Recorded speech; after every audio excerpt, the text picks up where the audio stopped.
literatura é uma machadinha com a qual rachamos os mares congelados dentro de nós. Franz Kafka. Olá pessoal, tudo bem? Professor Diego novamente com vocês. Hoje então, pessoal, para analisar aqui como David Foster Wallace comenta o humor de Kafka, como que ele, como ex-professor, como ex-escritor também, via a obra de Franz Kafka. Então, se você está passando pela primeira vez por esse canal, né, se inscreve e recomenda para outras pessoas para que haja uma visibilidade maior e para que tudo que eu comento aqui chegue a outras pessoas também.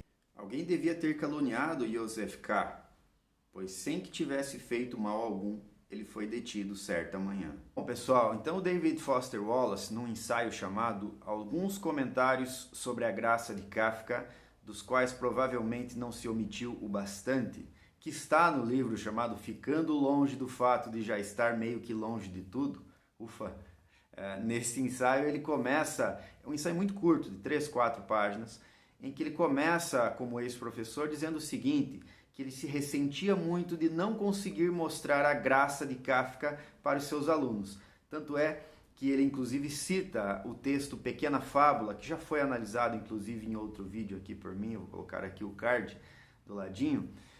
Ele disse que quase que desistiu de trabalhar com esses contos, com essas obras, justamente porque ele não conseguia mostrar a graça de Kafka para os seus alunos, né? E ele começa então a fazer um diagnóstico de o porquê isso acontecia. E é sobre isso que eu gostaria de comentar então neste breve vídeo também. Ele começa dizendo o seguinte, olha, todo humor precisa daquilo que na teoria de comunicação se chama de esformação. Esformação é o contrário de informação, né? Em que o prefixo in indica que está dentro e ex fora. Então a esformação seria uma espécie de conjunto, né? Um conjunto de informações que estariam fora do próprio texto. Nesse caso, ele vai dizer, esta esformação em Kafka faz uma espécie de retorno para dentro de si mesmo. Estaria numa zona mais ou menos subconsciente, em formas inclusive subarquetípicas, são palavras do David Foster Wallace. Daí a dificuldade então de, no momento atual, por outras razões também que discorrerei né, em breve, este humor não é captado então pelas gerações. O senhor está cometendo um grave engano, ele disse. Esses senhores aqui e eu somos absolutamente secundários para a sua causa, e inclusive não sabemos nada acerca dela. Poderíamos estar vestindo os uniformes mais regulamentares e sua causa não estaria por isso em situação pior. Também não posso lhe dizer que o senhor está sendo acusado, ou melhor, nem mesmo sei se o senhor está sendo acusado. O senhor está detido, isso é certo. Mas, mais do que isso, eu não sei. Talvez os vigias tenham aberto o bocão e dito outra coisa, mas nesse caso não foi mais do que tagarelice. Wallace, então, pessoal, e eu concordo com ele, até fiz um vídeo a respeito disso, em Kafka há sempre um grau de compressão muito grande. O que significa isso? Significa uma pressão que acompanha o leitor, é uma pressão muito grande. O exemplo mais clássico é o início da Metamorfose, em que, após uma noite, né, de sonhos intranquilos, Gregor Samsa acorda metamorfoseado num inseto monstruoso. Esse é o início de uma novela, que é a novela sobre a qual comentarei aqui nas próximas semanas a partir de outros críticos literários. E ele diz, é sempre complicado ter que explicar esses detalhes, explicar a graça, o humor possível dentro de um texto desse, justamente porque é sempre inconveniente você explicar uma piada. Há um grau de antipatia muito grande contra quem explica uma piada. Da mesma forma, moer pela crítica literária um texto do Franz Kafka é sempre um tanto quanto constrangedor, segundo o próprio David Foster Wallace. E aí, ele propõe uma hipótese que eu acho sempre muito pertinente e tento procurar isso não só na obra do próprio Kafka, mas na obra do Foster Wallace, que está aqui do ladinho. Até escrevi um artigo a respeito disso e espero que seja publicado aí nos próximos meses.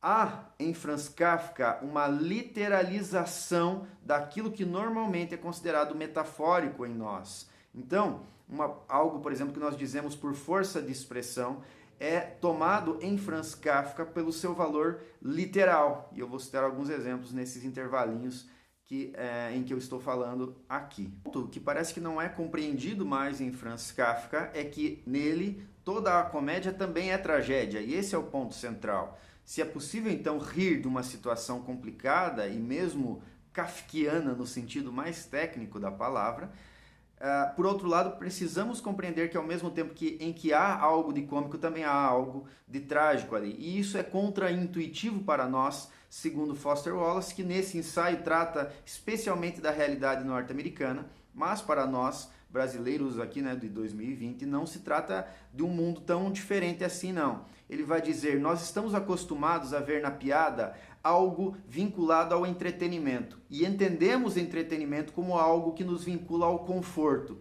Por essa razão, Franz Kafka para nós e talvez para as próximas gerações até mais, ele se torne quase que incompreensível nesta sua zona de graça, nesse espaço em que envolve o humor, um certo humor que para o qual nós, segundo Foster Wallace, eu entendo que ele tem muita razão, nós não estaríamos preparados.